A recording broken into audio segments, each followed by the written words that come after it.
कल योगी सरकार का मंत्रिमंडल विस्तार हुआ, लेकिन एक नाम नहीं था, वो था संजय निषाद जी का।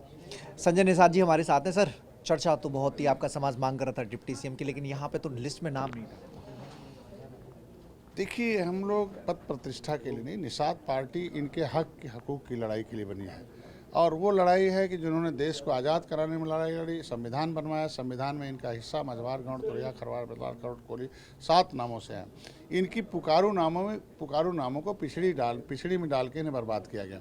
भारतीय जनता पार्टी को जब मैंने कागज़ दिया लाइब्रेरी से निकाल के कि भाई ये संविधान में इनके राष्ट्रपति ने नोटिफिकेशन रखा, उस बातों को भारतीय जनता पार्टी ने मान लिया और उसके लिए माननीय योगी आदित्यनाथ को मैं धन्यवाद दूंगा कि उन्होंने सार्थक पहल किया और सिद्धार्थनाथ सिंह जी उस पर काम कर रहे हैं और जल्दी उसके रिजल्ट आएंगे। लेकिन सर, अगर आपकी हिस्सेदारी होती, जैसा कि बीजेपी कहती है सबका साथ सबका विकास, तो निषाद समाज उसमें उस विकास में नहीं, उस समाज में, उस लिस्ट में नहीं है। अगर आपकी मंत्रिपरिषद में हिस्सेदारी होती तो नहीं लगता कि बहुत बेहतर तरीके से अपनी बात रख पाते? सिस्टम के बीच रह के अपनी बात रख पाना ज़्यादा आसान होता है। आपको देखिए, दो चीज़ मिला हमें। उत्कृष्ट कार्यों को देखते हुए मैंने 13 किताबें लिखी, मैंने निषाद समाज की लड़ाई लड़ी, उनके साथ अल्पसंख्यकों की लड़ाई लड़ी और सड़क से सदन तक लड़ाई लड़ी है। और मैंने कई बार आंदोलन बड़े बड़े किए। कोरोना काल में सभी राज्यों में हेल्पलाइन आ गया, 360 लोगों की मैंने समुद्री में जान बचाया। मैं पॉलिटिकल मतलब ये बात मानते हैं कि सरकार में अंदर रहकर अपनी बात को मजबूत तरीके से कह सकते हैं, ये बात मानते हैं? बता रहा हूँ ना कि वो जब उत्कृष्ट कार्यों को देखते हुए हमें आज के दिन में मनोनीत किया गया, मैं धन्यवाद देता हूँ। आपने देखा होगा कि मेरी बिरादरी की एक बेटी को भी अभी उसमें शपथ मिला, संगीता बलवंत निषाद जी को। तो अब तो 2 निषाद हो गए। कैसे कहते हैं भागीदारी नहीं है? आप देखिए ना, सबको तो 1 मिला, हम लोगों को 2 मिला, हमें सदन में भेजा गया, वो उनको विधायक मंत्री बनाया गया। कैसे कहते हैं भागीदारी नहीं है? लेकिन आप तो डिप्टी सीएम भी मांग रहे थे और तब चल रही थी जिसकी जितनी हिस्सेदारी, जिसकी जितनी संख्या बारी, उसकी उतनी हिस्सेदारी। देखो, मेरे समाज का एक सुझाव था, उसको तोड़ मरोड़ को पेश किया गया।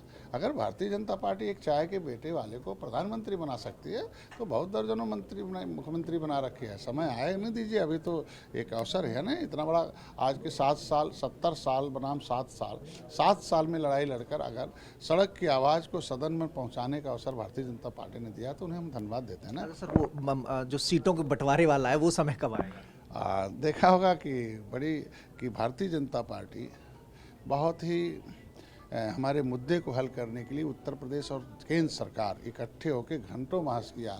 उस पर हमने यही कहा था कि भाई हमारे आपका एजेंडा है, मेरा मुद्दा है। और आज माननीय योगी आदित्यनाथ हमसे पहले से हमारी आवाज़ उठाते रहे कि हकदार हैं। इनको आप ये मकड़ जाल में अधिकारियों ने फंसा रखा है, इसे सही कर दीजिए। निषाद समाज अपने एक बात मुझसे देगा। मेरे लोगों ने प्रस्ताव भी पारित कर रखा है कि मुद्दे हल करें, सीटों का कोई लफड़ा नहीं है। मतलब पहले वो रिपोर्ट आएगी जो जिसका समाधान चल रहा है, उसके बाद सीटों पर बातचीत करेंगे संजय निषाद। उन्होंने बताया कि भाई आप देखो, तुम्हें मुद्दे भी हल हो रहे हैं, सीटें भी मिलेंगी, अब समय पर होंगे। और सौंप दिया। माननीय देखे होंगे आपने कि इधर प्रधान जी आए थे माननीय, उन्होंने कहा भी समय समय पर आपको मुद्दे हल दिखेंगे और सीटें भी मिलेंगी, उस समय आने दीजिए। जीत निर्धारित की है जो सीट भारतीय जनता पार्टी। मतलब बात अभी फंसी है कि पहले समाज की समस्याएं जरूरी हैं। कुछ नहीं फंसी है, दोनों काम साथ चल रहा है। जीत के लिए तैयारी भी चल रही है और इनके सामाजिक मुद्दे का हल भी चला, दोनों साथ चला, कोई भी लफड़े नहीं। अगर हल करने में कोई बाधा आती है तब? कोई बाधा ही नहीं, चूंकि हम अपने आँख के सामने देख रहे हैं ना। मैं इनका वकील हूँ, तो वकील जानता है ना कितना काम हो चुका है। इन्होंने हमें वकील नियुक्त किया है और जज जो है भारतीय जनता पार्टी पक्का वाला हो चुका है। अब उससे जज और वकील दोनों के तालमेल हो जाएं तो उससे रिजल्ट तो फाइनल है ना। तो पहले रिपोर्ट तैयार हो रही है और फिर सीटों के बंटवारे पर भी बातचीत होगी और चुनाव नजदीक आते हुए वो समस्या भी सॉल्व हो जाएगी। कैमरा पर्सन सैलिल पाठक के साथ मनीष यादव, TV9 भारतवर्ष, लखनऊ।